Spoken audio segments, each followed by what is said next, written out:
Olá, boas-vindas a você que participa do Conversando com Ezequiel Chato. E hoje em muito boa companhia para não perder bom humor. A minha companhia e a sua companhia, com certeza, né? Que é a mais importante. Estou sozinho hoje e uma pergunta para você para iniciar a conversa. Você já ouviu falar de hiperfluxo? Ou hiperfluxo? Ou você já ouviu falar de Aura Master? E já ouviu falar de um grupo importantíssimo chamado Luz da Serra, que fica bem pertinho aqui? Pois é, sobre isso que eu quero falar hoje. Agora, importante, para eu chegar nesse assunto do Aura Master, do hiperfluxo, eu vou precisar contar um pouquinho a minha história. Eu vou pedir auxílio para botar a imagem de eu bem fardado aí, vai ficar aí junto com você, né? Então, em final de novembro de 86, eu acabo me formando em teologia e 1º de fevereiro de 87 eu me tornei pastor lá no interior de Santa Catarina. E muito feliz em ser pastor, era tudo que eu queria, né? Tinha estudado muitos e muitos anos e pensei, agora sim eu vou conseguir fazer uma excelente contribuição para o mundo. E aí fui ser pastor. E havia aprendido muitas técnicas de como você ajuda pessoas quando elas estão com problemas, elas estão com dificuldades, elas vêm conversar contigo. E aprendi um método chamado Carl Rogers. Você tinha um momento muito especial em que a pessoa vinha conversar com você e você conseguia, então, ajudá-la num aconselhamento pastoral.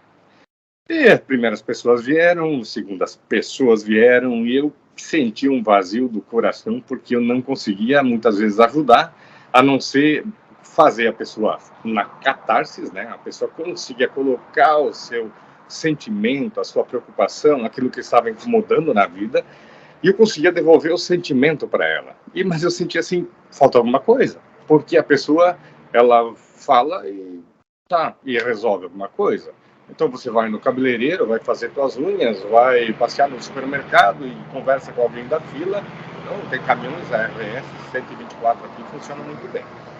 E você conversa com todas as pessoas na fila, tá bom, você conta do teu problema, você conta para um, conta para outro, e você sabe aquela história de que quando você a maior parte não está nem aí.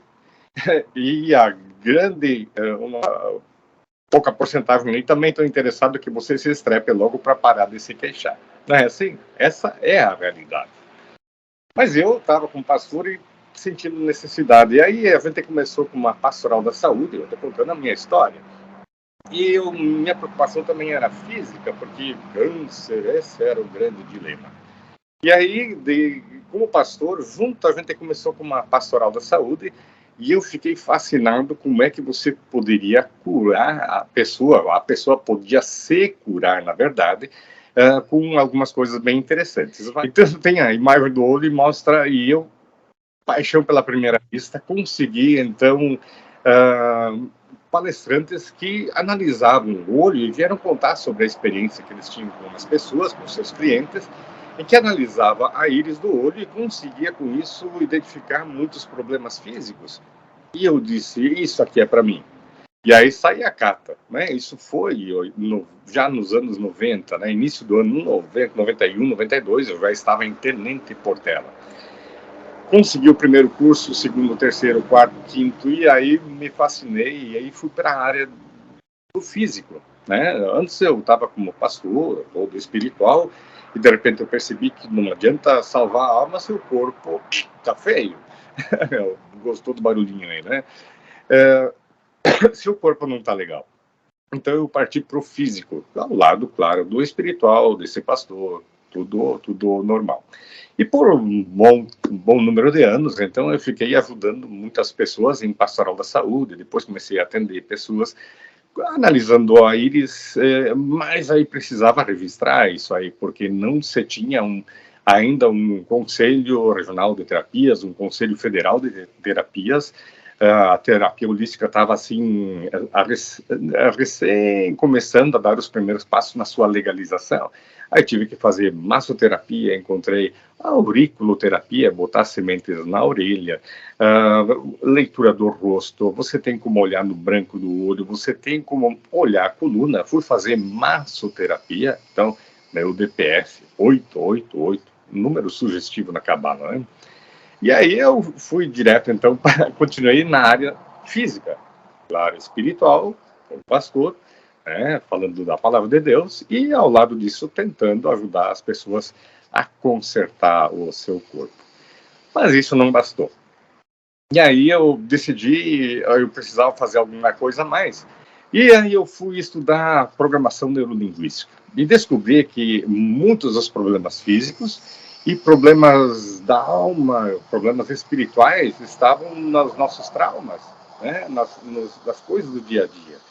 E a PNL, Programação Neurolinguística, ela fala uma coisa, ela tem uma peculiaridade bem típica, né? Ela diz assim: a mente e o corpo fazem parte do mesmo sistema e eles se influenciam mutuamente. Então, o que te incomoda, por exemplo, quando você tem pânico de alguma coisa, né? Você quer tirar a carteira de motorista e trava. Não é o conceito que você tem na tua mente, não é aquilo que você está pensando, aquele medo. O teu medo é físico. E isso que é o legal da coisa, de você identificar isso. Mente e corpo fazem parte do mesmo sistema, eles se influenciam mutuamente. Então você começa a mexer com sensações físicas. PNL é isso. Você busca a sensação física, você ainda está na catarse mais leve, você tira a pessoa de um estado do ruim, você coloca e planeja, faz uma questão de metas com ela, sai do ponto negativo, vai para um ponto positivo, e no meio disso, com uma técnica, você consegue ajudar. Com isso, você tira a sensação física da pessoa que mais lhe incomoda. Um grande avanço. Então, eu comecei num lado espiritual, religioso, né? E fui para o lado extremamente físico, né? Até nem falei espondioterapia, depois fiz até quiropraxia também, né? Então, curava o corpo. De repente, eu fui para o lado da mente e fui percebendo cada vez mais que nós somos holísticos, nós somos holos, nós somos um todo. Então, eu já estava com o lado religioso, eu estava com o lado físico e agora eu estava no lado mental. Bom, no meio disso, eu encontrei a hipnose. Fascinante, você poder hipnotizar a pessoa, poder que você tem de fazer com que a pessoa exerça o seu poder, de se autocurar, de enfrentar situações difíceis, de conseguir fazer uma mudança muito grande na sua vida. Eu estava fazendo ainda hipnose, eu sou hipnoterapeuta clínico, clássico e ericksoniano, não se dava esse título para um pastor. E eu disse, vocês vão me dar esse título, né? E, sim, mas a gente vai te cuidar, a gente vai te fiscalizar se fizer besteira. Bom, pastor, o que menos faz na vida, acredito seja besteira, pelo menos eu. E aí surgiu uma oportunidade muito grande de eu juntar a questão da teologia, né, desse pastor, com o que eu já tinha aprendido da física, do estado físico, mas nem tanto, da área da mente, com PNL e programação neurolinguística, e eu decidi, vou fazer mestrado em teologia. E aí eu sou mestre em aconselhamento pastoral, né, buscando, a partir da programação neurolinguística, hipnose, consequentemente, né, se algum pressuposto da programação neurolinguística poderia influenciar e ajudar e contribuir no aconselhamento pastoral.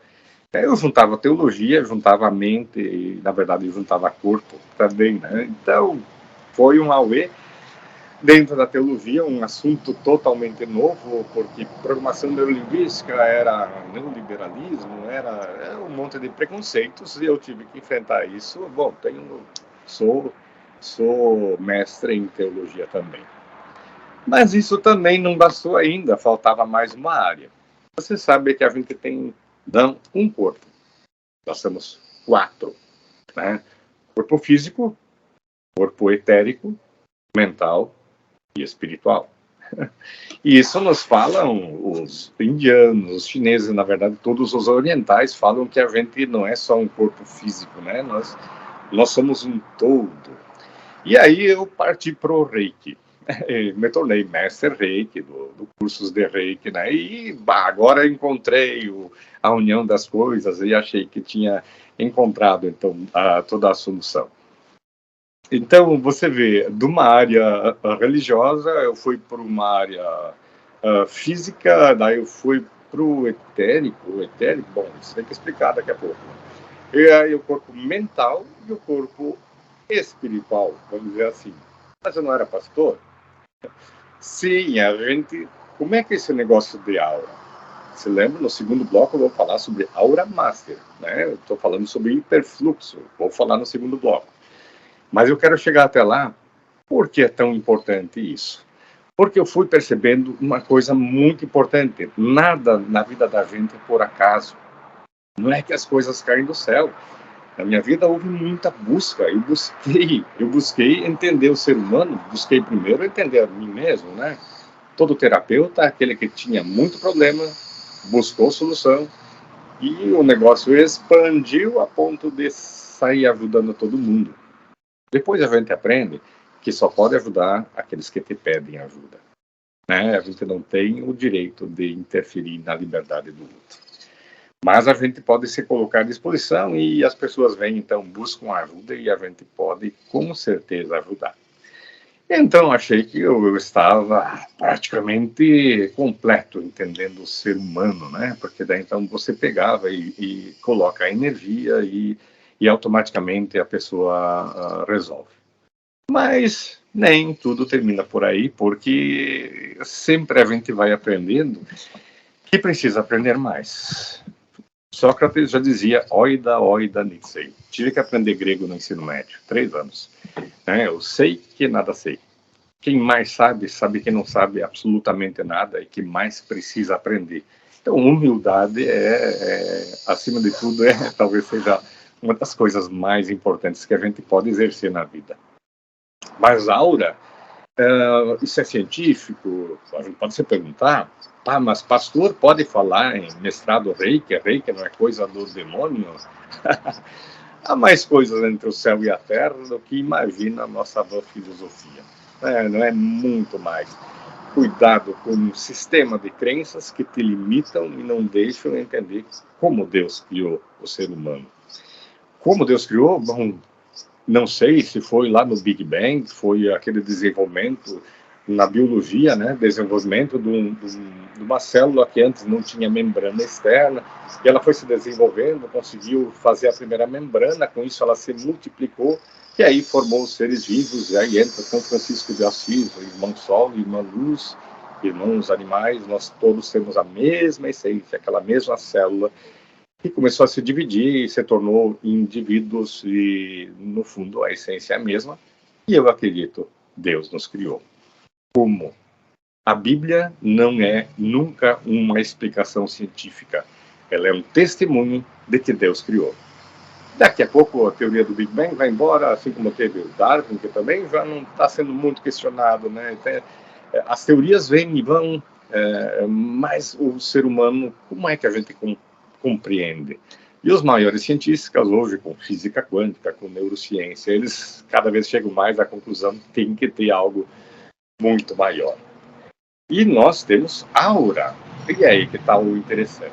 A NASA é a principal órgão estudioso, como vai dizer, que realmente estuda o ser humano. E eles sabem que existem chakras na vida da gente. Aí tem a foto dos chakras, né, do Reiki. Precisa equilibrar esses chakras. Os astronautas que não tiverem esses chakras equilibrados, eles não conseguem ir para o espaço, não sobrevivem.